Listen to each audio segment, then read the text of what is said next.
Have you ever gazed at a picture of the Great Pyramid of Giza and just wondered, how? How did a civilization from thousands of years ago, without our modern technology, build something so massive, so precise and so enduring that it still stands today? It's one of history's greatest marvels, and today we're going to unravel the secrets behind these incredible structures. We'll explore not just the how, but the deeply profound why. Why did the ancient Egyptians pour generations of effort into building these monuments to eternity? Stick around, because the answers are more fascinating than you can imagine. Let's start with the big question. Why build pyramids in the first place? To the ancient Egyptians, life on Earth was just a temporary phase, a prelude to a much more important journey, the afterlife. They believed that after death, a person's soul, or ka, would continue to live, but it needed a body to return to. This is why they perfected the art of mummification, to preserve the physical form. But the preserved body also needed a safe and eternal home, a place protected from robbers and the elements. And for a pharaoh, a king considered a living god, that home had to be nothing short of spectacular. It had to be a monument that declared their power and divine status for all time. The pyramid wasn't just a tomb, it was a resurrection machine.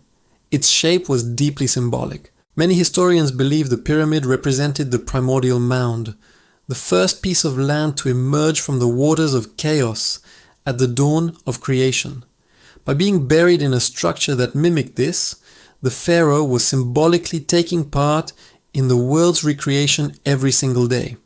Another theory is that the sloping sides of the pyramid represented the rays of the sun god, Ra, creating a literal stairway to the heavens for the pharaoh's soul to ascend and join the gods. So, you see, it wasn't just about showing off, it was a fundamental part of their spiritual beliefs, a gateway to eternal life. But believing you need a pyramid and actually building one are two very different things. This brings us to the genius of Egyptian engineering. How did they pull it off? It all started with picking the perfect spot. The pyramids are almost all located on the west bank of the Nile River. Why the west? Because the sun set in the west, and for the Egyptians, the west was the land of the dead. The location also needed to be on high ground, safe from the Nile's annual floods, and on a solid bedrock foundation that could support millions of tons of stone. The builders, who we now know were skilled and well-fed Egyptian laborers, not slaves, would first level this foundation with incredible precision.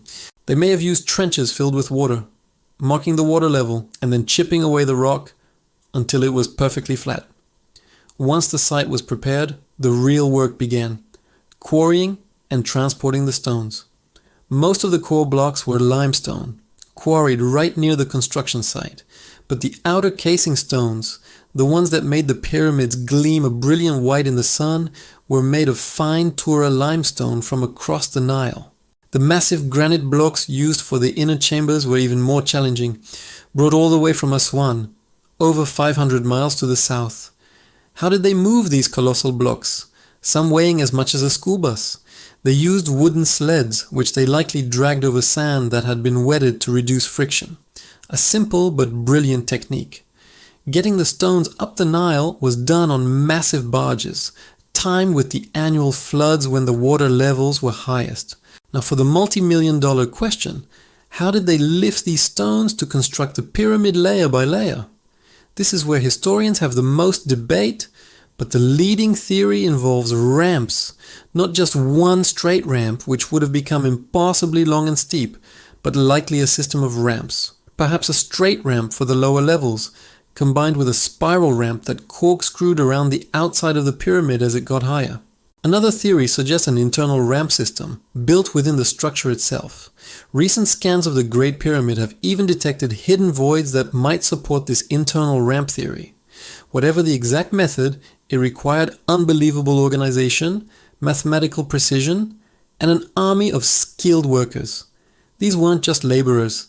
They were architects, surveyors, and stonemasons of the highest order. The precision is truly mind-boggling. The Great Pyramid of Giza is aligned to true north with an accuracy of within 1/10 of a degree. Its 4 sides are almost perfectly equal in length.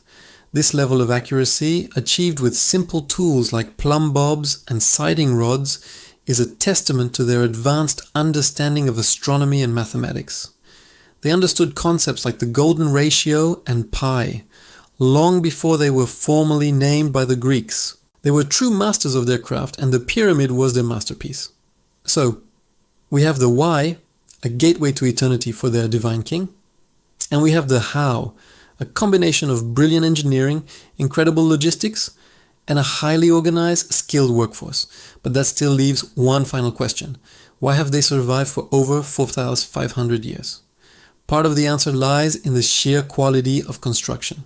The core structure is made of massive, heavy blocks, giving it immense stability.